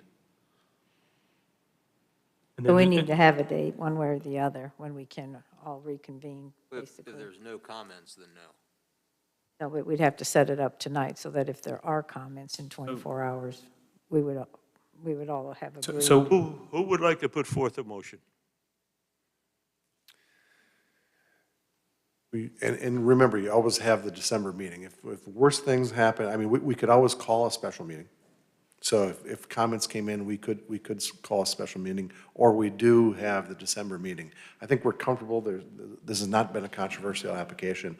I think it's safe to, and we've got no inquiries that I'm aware of. I'm pretty sure that we're not going to get any comments, but that's speculation. I'm comfortable putting forward a motion, but can we discuss a date in case we need one? Well, let's hypothetically, if there's a motion for a conditional vote based on no public comment provided within the minimum 24-hour window, so we're talking roughly 6 p.m. tomorrow. If something were to come in that meantime, then we would still have notice requirements that we would have to meet of a public body, which would be a minimum 48-hour notice that we would have to provide. So I think we would have ample time. That's not going to happen within 2 days, just because of getting everyone together and getting all these resources together. So at the best, it would be a 12th at 4:30, sometime on Friday the 13th, or the December, regular scheduled December meeting. So I don't think if that's the decision the board wants to go, I don't think we have to nail down a Plan B date at this point. That's something we could work out within the next week. Just trying to keep our leader here involved if I can before the 17th. Okay, we all have tentative schedules, I understand. Okay. Have a motion coming. Clearly into the microphone, sir. Yes. I would like to make a motion that we review the application tonight, make a decision on it tonight, and if comments come in within the 24-hour period, we discuss a date that we can reconvene and meet to review. Is that clear enough? Is there a second? Second that. Second. Was it? Motion by Jeremy, second by Paul. Do we want to restate the motion, just to be sure? You have to clear me up, but I guess I can restate by saying I would like to make a motion that we vote on the application tonight, and given any comments within the next 24 hours, we then reconvene at the earliest. With the condition that if comments are received within the 24-hour With the period, condition that if we would comments are have to received, reconvene to discuss those comments and decide. What you So said. what the motion isn't really clearly stating is what you proposed the action by the Planning and Zoning Board be on this proposal. I would propose that we make a vote tonight on the application. I think we need to talk about it, and then our motion, if I'm understanding correctly, we make a motion either for or against it with the conditions that the planning board has recommended, plus the condition that if there's any comments that come in within 24 hours, we will revote, take a second vote based on those. Is that, am I hearing you I'd right? like those things to be combined all into one motion.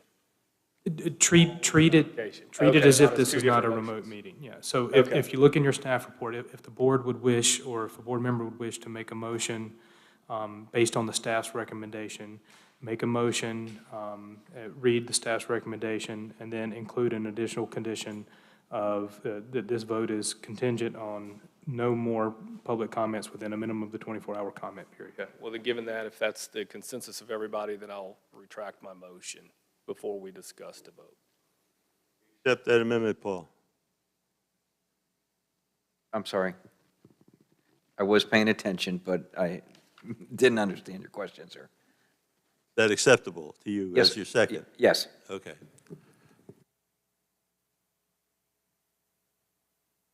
Let's have a voice vote. Mr. Roberts, Okay, are we voting on the motion, or are we voting on approval of the applicants?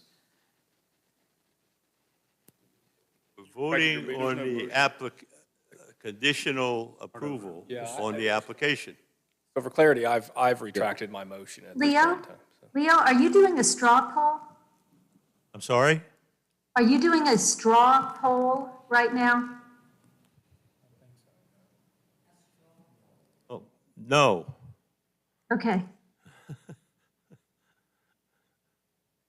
Does everybody understand what we're doing? Jeremy's are you withdrawing your motion? Yeah, I'd like to go ahead and withdraw that, because I think the consensus from the board at this point in time is to make it a comprehensive motion altogether. Correct. And if that's the decision of the board, then I will withdraw my motion so we could possibly discuss the application and then take a vote at another means. I think the, Take action Does that make sense? Can I, and condition the action. Start over, yes. okay. So can I make a motion that we approve the preliminary plat with the following conditions? All dwelling units shall be equipped with a fire sprinkler suppression system as approved by the Village of Pinehurst Fire Marshal, unless the village's current lease agreement with the Aberdeen, Carolina, and Western Railway Company is renegotiated to permit emergency secondary access to the subdivision. Prior to approval of construction drawings, the applicant is to provide information acceptable to the village that an emergency access drive can be connected to Olivia Lane. And the second condition is a site distance analysis be performed and sealed by a qualified licensed North Carolina professional engineer with transportation engineering expertise for the proposed intersection with Blake Boulevard to confirm compliance with the AASHTO and North Carolina DOT requirements noted in the village's ESSM as part of and prior to approval of the construction drawing submittal for this project. And the third condition would be that there are no comments received in the next 24 hours. If there are any comments, then our vote, we will take a second vote, reconvene and take a second vote. I'll second that. Sounds good, thank you. We have the motion and a second. And we need a vote. Voice vote, Mr. Roberts. Recommend approval. Aye.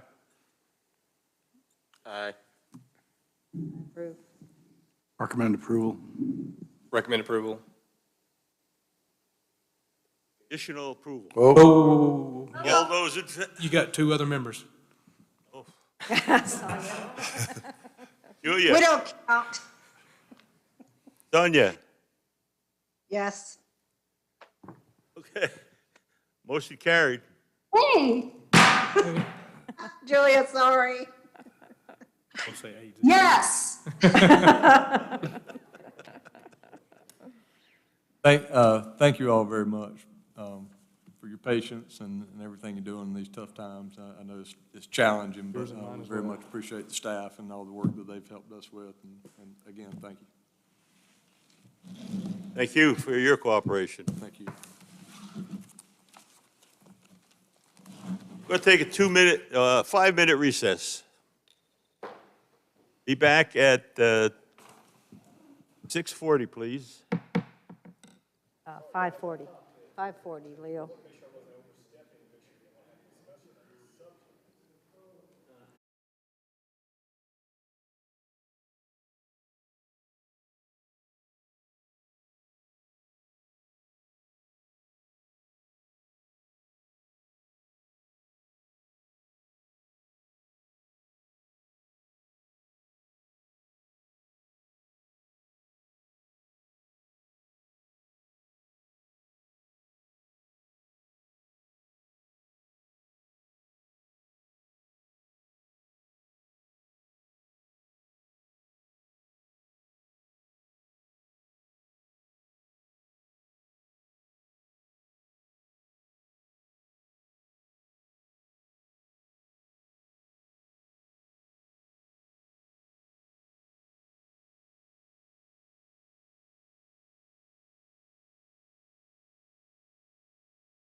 convened at 5:40 for an agenda item under general business is an update on future planning and zoning board items.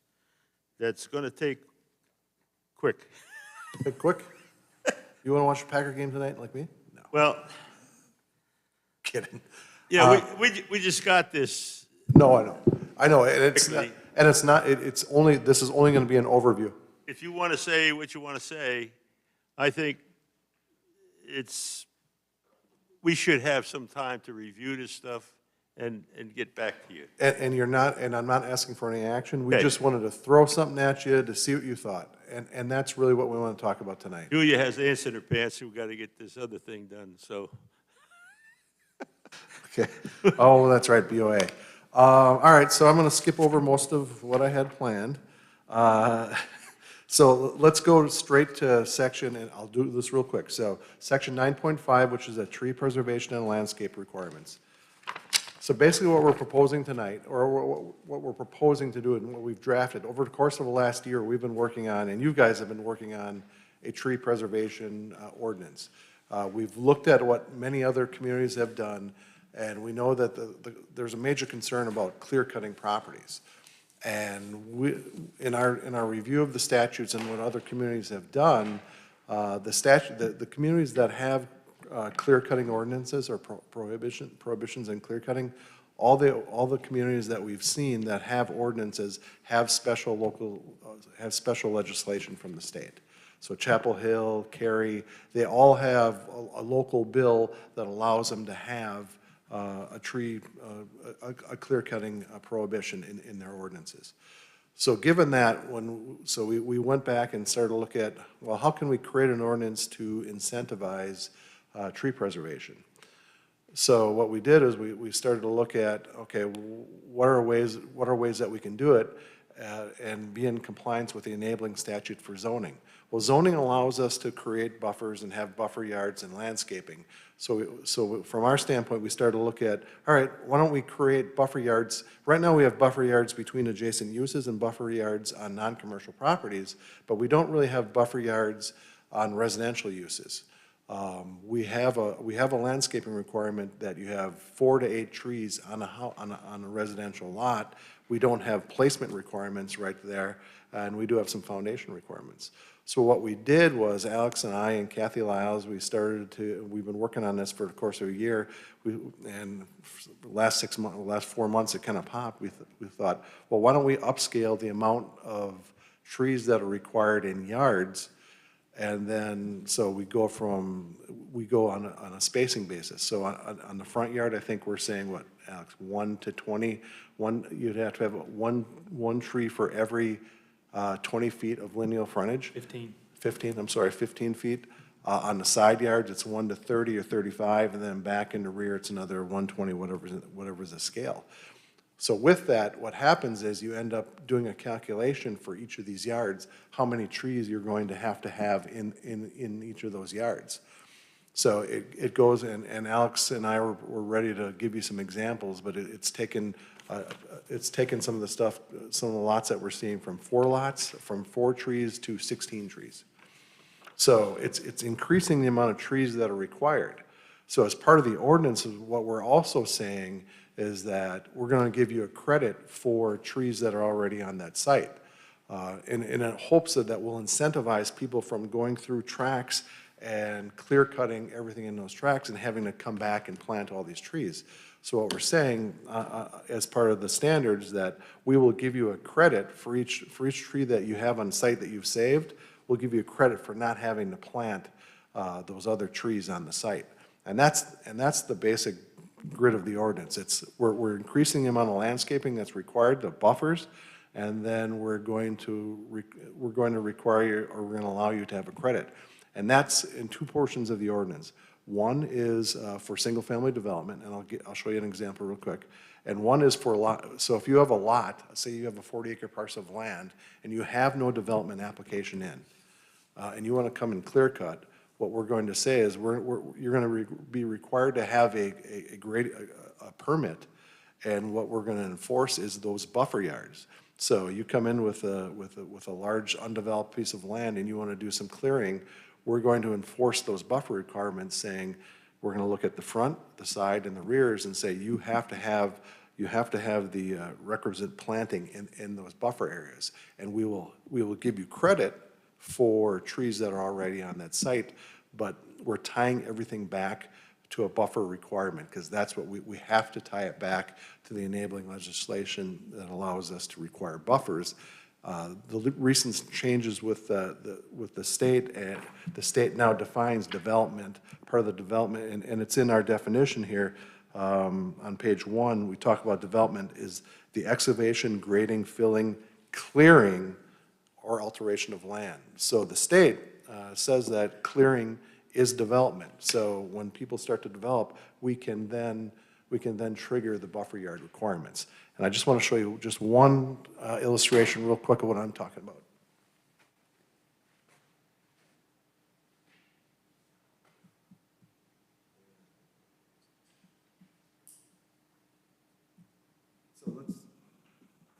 So if we look at the, Jason, can you bring up, there we go. So if you look at the La Ferre plat, Floyd Way plat, this is not working. Go over here. Sorry, people, I'm sorry. So you look at the Floyd Way plat. You see all these individual lots. Prior to if we pass the ordinance as proposed, what will happen is, you see where I put all the green yards, these green lines around all these lots, those all become yards that will have a planting requirement in those yards. So, and everything that would come in, you would have to have the requisite amount of plantings in each of these yard areas. If there's existing trees on the site, we'll give you a credit. That's what the ordinance would propose. Real quickly, I'm going quickly. I'm trying. Alex, do you want to go over one of these real quick, just so they kind of see how to rotate view.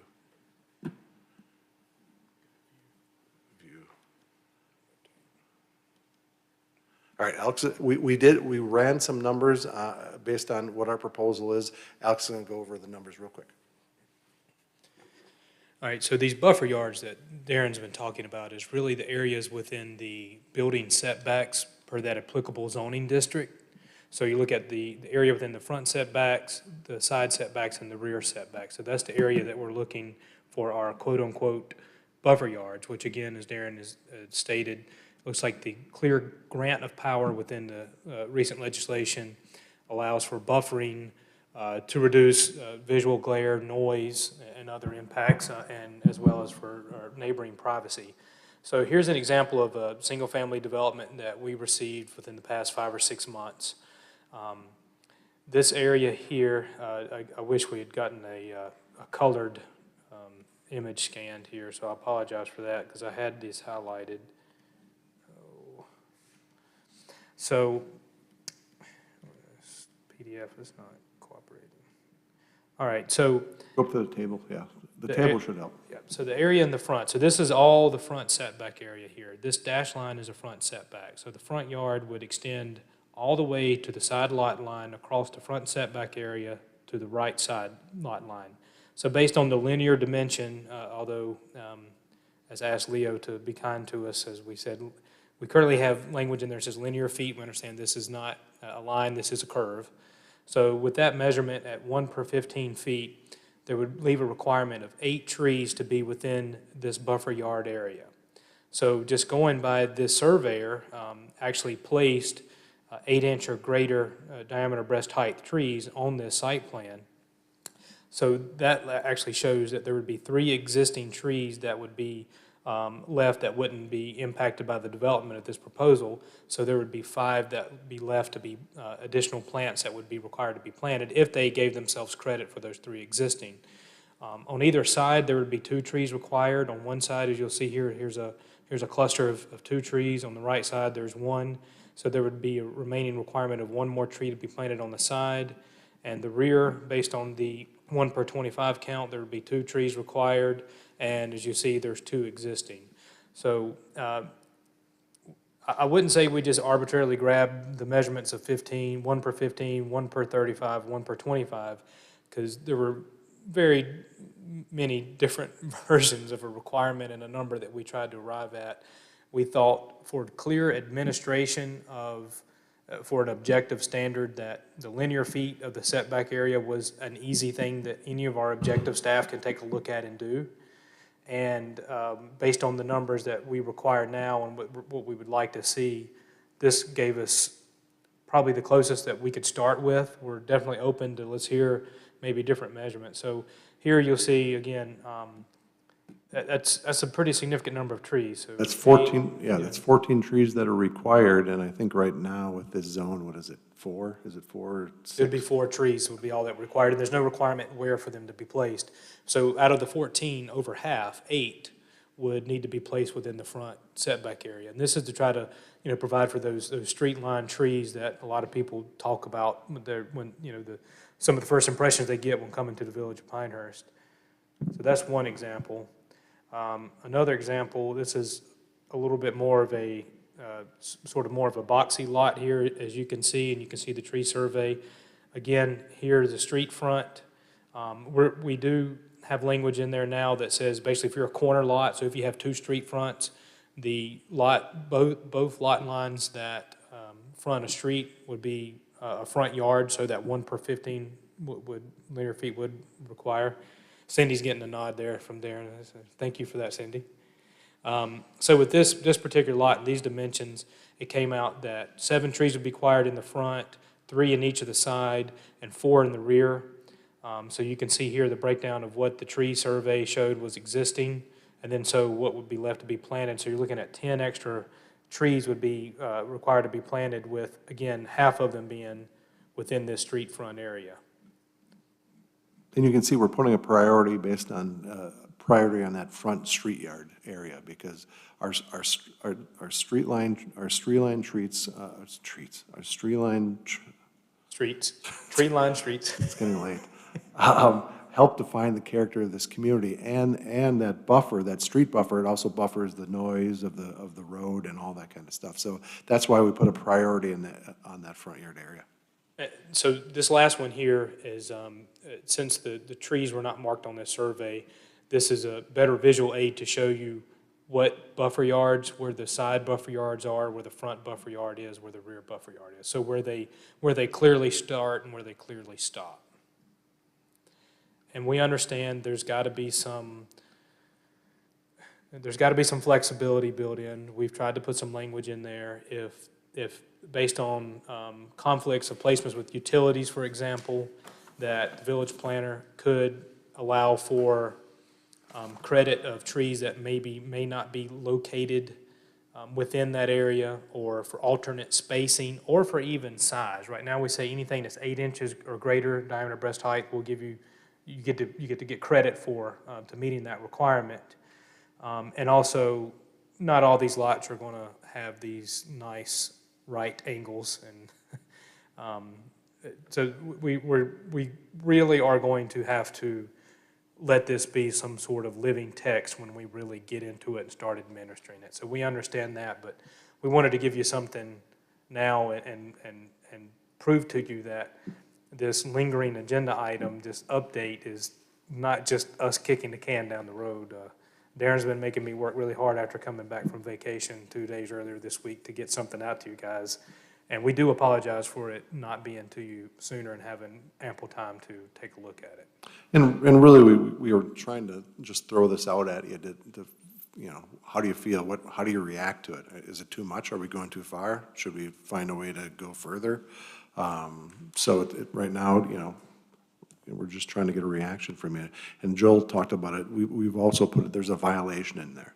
So there's a violation clause that if you take down trees in violation of the ordinance, I think what do we have, a 2-to-1 or a 3-to-1 plant back requirement in there.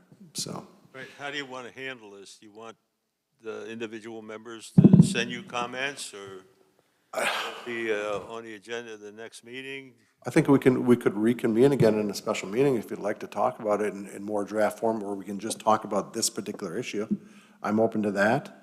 You can send us comments. I'd like to have the forum that we're having right now so we can talk amongst each other in the work session. I'd love to be able to do that. You can send me comments ahead of that, but I'd like to come back in a work session and talk about it if you like. Yeah, and I think even maybe, I know we're going to get late in the evening. We do have a Board of Adjustment meeting scheduled to immediately follow this, so we do have other things to do. But we don't want to just throw this at you and then run and hide, and we'll get to it later, because we know what get to it later can sometimes mean. But definitely, if there is something out there in this hastily kind of put in front of you forum, if there's something glaring that you guys want to discuss right now, maybe down the line, Leo, get input from each individual board members. They have anything glaringly they want to go through now. I know Darren's forwarded me some emails that some of you guys have sent. You know, Philip brought up a good point. You know, there might need to be some flexibility and the size of the required plantings. You know, right now, 3 inches is just kind of seemed to be a standard. Minimum 3 inches diameter breast height, minimum 3 inches diameter breast height. I can personally state within developments over the past couple of years, there's been a limited stock, and especially within in a surrounding state area to get that stock. Obviously, we need to probably speak with some arborists and some other landscape professionals and see, is there, do 2-inch or 2.5-inch caliper trees allow for just as good of continued growth and long-term preservation? So, I mean, that's great feedback. So maybe if there's just something that automatically is just jumping out at you while we're all here, we value your input, and you guys will ultimately be making a recommendation on any such proposal before Village Council. So we want you guys involved now and often before we get to a public hearing. I think the other aspect of this ordinance is it also requires 50% of the trees to be planted have to be longleaf pines. And then there's options for other ones in it, but again, it goes heavy on the pines. And I think Sonia had mentioned, recommended or wanted to talk about whether we should include hemlock in the type of trees to be preserved. So that was just something that she wanted to discuss for the future, if we should consider it. So, you know, those type of things, we'd like to have that discussion with you. We don't have to adopt this tonight. We're not expecting to adopt it tonight or within the next month, but if we could have another couple of meetings here to talk about it in this type of forum, a workshop type forum, we would love that. So we could I would like to have an ordinance in place, some proposal in place, hopefully by January-ish. Maybe Okay, we don't thank have a you. lot on the December meeting. If all of us look at this and then send you questions or concerns or Yep. agreements or whatever, then we could do it in the December meeting. Correct. We could. Or we could do a November 12th meeting, and then we would have a meeting in place in case we have comments for the last proposal. Would you like a work session where we just talk about this? That would be my idea. Because lots of times, at the end of these meetings, we run out of time, and then We do, like we are right we now. don't really get to discuss it. So I would be open to having a work session in 2 weeks. And we would definitely, we understand that Leo's term is up the 17th of this month, so if we could give as much time, we know Leo's not going anywhere. We know we're still going to get, and we want Leo's continued feedback and input on this. This is something Leo has been spending a lot of time with staff for, since 2018, I do believe. We even had a subcommittee at one point, Joel, Cindy, if I'm forgetting anyone else that was involved with that. So I would definitely be supportive of a meeting potentially between now and then, whether it's, if everyone can make it, if only a handful can make it. However, we need to handle it staff-wise. If it does meet the requirement of a public body, then we can do the notice. It looks like for the 12th, however, the only availability that we would have for this room would be probably 4:30 p.m. or later. The 13th, it is a Friday, but Kelly and I had been looking ahead of time for this public comment period, 24-hour minimum. for the previous public hearing to try to see when in the world could we ever get together again prior to the December meeting. So the 13th is open throughout the day. Again, for the 12th, it would have to be after 4:30 PM. We're, doing annual enrollment for employee benefits and the annual State of the Village meeting, which I'm sure you guys have been, you've got a date or time selected if you haven't already viewed State of the Village. How many can make the 12th? I'm sure I can. I just have to- Virtually, I can make it, 12, Paul, at 4:30. Paul can make a virtual. virtually. Sure. We're open to that. Okay? Yeah, we'd love it. Okay. So do your homework, read over those. I know we've already gotten some comments, but yeah, we really want to talk about this in a setting where we're just devoted to talking to this, on this 4:30. subject. Sonia, Julia, I'll start with you, Sonia, first, make sure that you guys and what your availability you would prefer to attend? Julia, you all right? Yep, fine with me. I Sonia? can attend virtually, no problem. I will look at the calendar, but I think I can do 4:30 Thursday, the 12th. Thank you. And Sonia, would you prefer virtual again as well, I understand? Yes. Okay, no problem.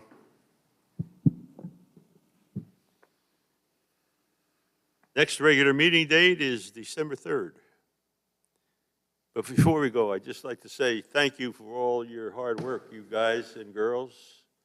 It's been an honor to be associated with you for however long you've been here. I'm up against the two-term end, and I'm happy to go, but sad to go too, because there's a lot of work to be done that you really need to dig in and get it done. But I'll miss you, and I thank you for all your support in the past, and God bless you all. Thank you, Leah. We appreciate all your time and effort and your Motion expertise. to adjourn. We may even calling you. Thank you. We're gonna miss you, Leo. So, can we still rely on you for engineering information in the future? Yeah, but this time it'll cost you. Yeah. Okay. Oh, it always Fine. did. I'm kind of in adjourn? the dark, but do we have a new chairman appointed or? The council does that. Okay, that's what I was asking because I didn't know what the procedure was on that. Great. Thank you, Leo. Thank you. This meeting is adjourned at 6:03. We're going to need some time for IT to set up to accommodate the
I don't have a gavel. I can use my mug.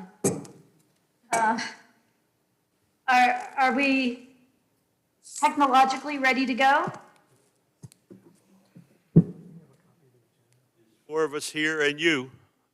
Okay, so tech is ready for me to get started?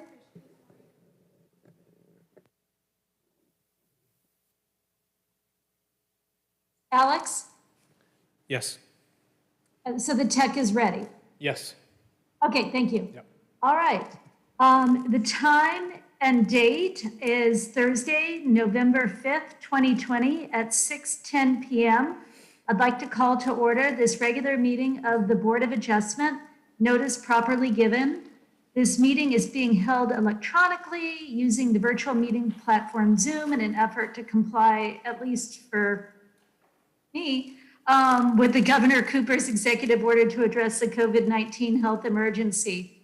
We have a quorum present tonight with voting members Leo Sanawaso, Cindy Burnett, Jeremy Hooper, and myself, Julia Latham. As a housekeeping measure, the procedure is being videotaped. Please speak into your microphones. And with that, we'll go ahead and get started on business. Our first item is to approve the minutes of our regular meeting of the Board of Adjustment from Thursday, September 3rd, 2020. And at this time, I'll ask if there are any corrections or additions to those minutes.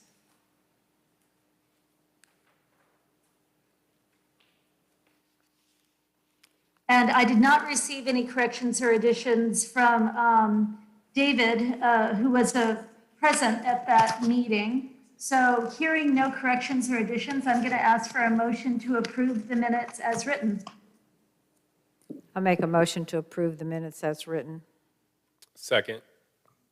A motion has been made and seconded to approve the minutes as written. All in favor, say aye.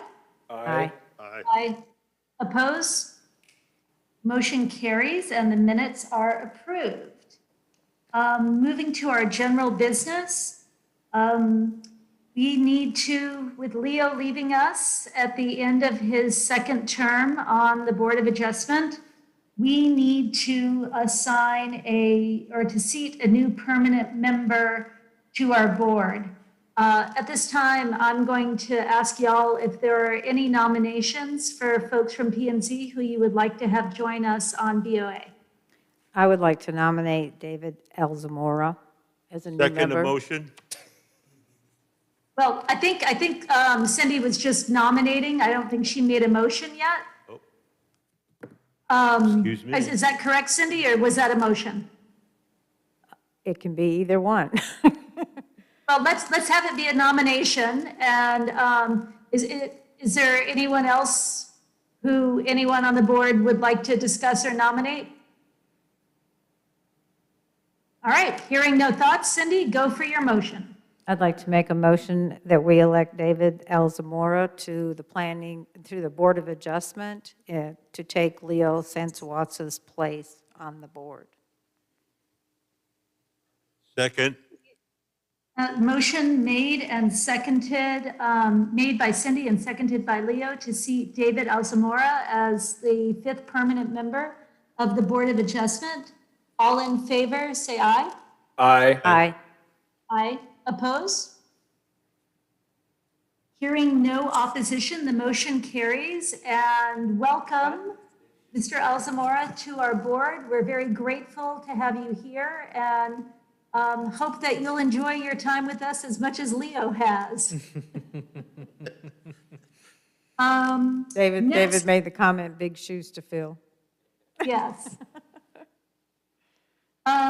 Next item, Leo is currently the vice chair of the BOA, and with his exit, we have an empty officer spot on this board.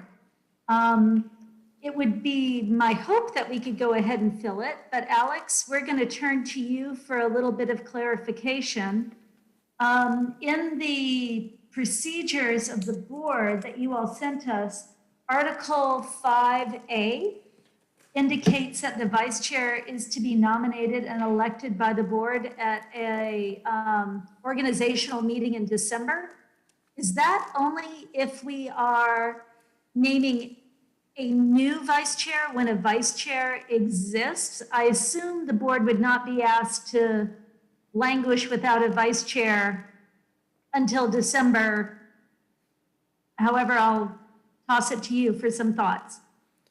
So the intent for that within the board's rules of procedure is once a year, at the end of the year, look back, reflect, and see if there's any cleanup items or organizational items need to take care of.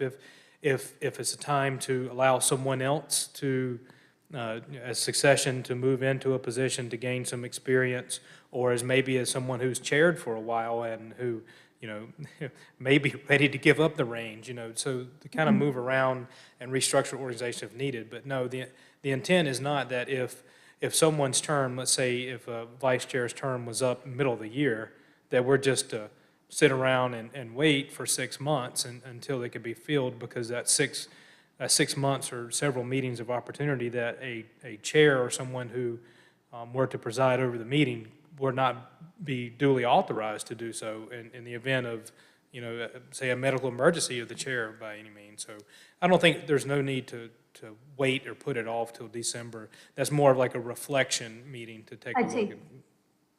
I see. Okay, thank you for that clarification. With that in mind then, I think we should go ahead and proceed and name that vice chair.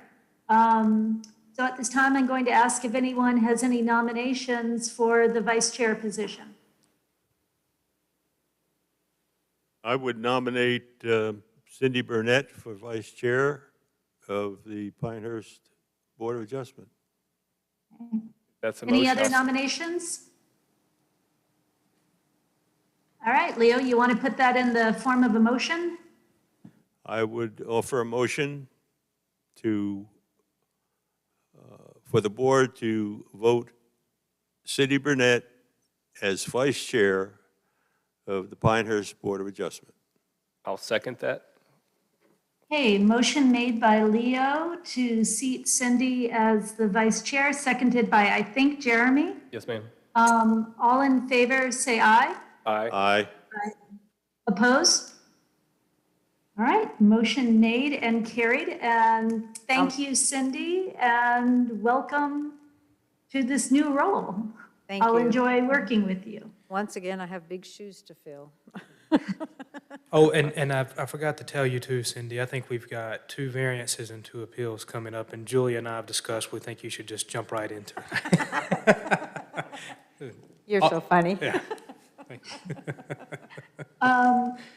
So last thing I have for my journal business is I would be very remiss if I didn't take time tonight to acknowledge the big shoes that we all need to fill, and that's Leo leaving this board. I, for one, have been so grateful for your guidance, for your friendship, for your patience. You are the definition of unflappable, and I'm actually tearing up. I'm really gonna miss you, Leo. Ditto. My heartfelt thanks. Appreciate it. Well said, Julia. So, with that in mind, then, I'm gonna miss you I'm going to all. let you all know that our next meeting date is December 3rd, 2020, for our regular meeting, if there is business before the board at that time. Alex, do you anticipate anything coming our way? I don't. Okay. I would also like to publicly thank Darren, Alex, Kelly, for their hard work and dedication in keeping us on the straight and narrow, and for their friendship and encouragement that they've given me to keep the thing chugging. As I said at the planning board meeting, there may not be a lot of stuff where the Board of Adjustment's going to be involved in with respect to the updating of the PDO to comply with the new comp plan, but I'm sure you're going to have a chance to input whatever you think may be necessary at the appropriate time. And once again, thanks for your support and your help over these Yay, these many years. Thank you. Thank you, sir. So Alex, any other business that we need to address while we are convened? No, again, I acknowledge Leo and his work ethic.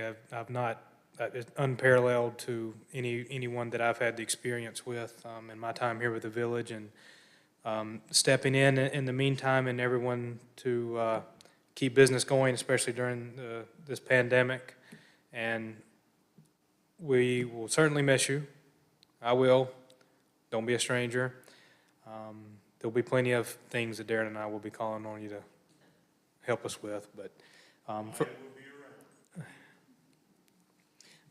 Julia, hang tight for Board of Adjustment. I'll keep you updated as I do if any business were to come about, and procedurally how we will begin to move forward. Both this board and Planning and Zoning Board, of course, will be getting a new member at some point. Council will be appointing someone.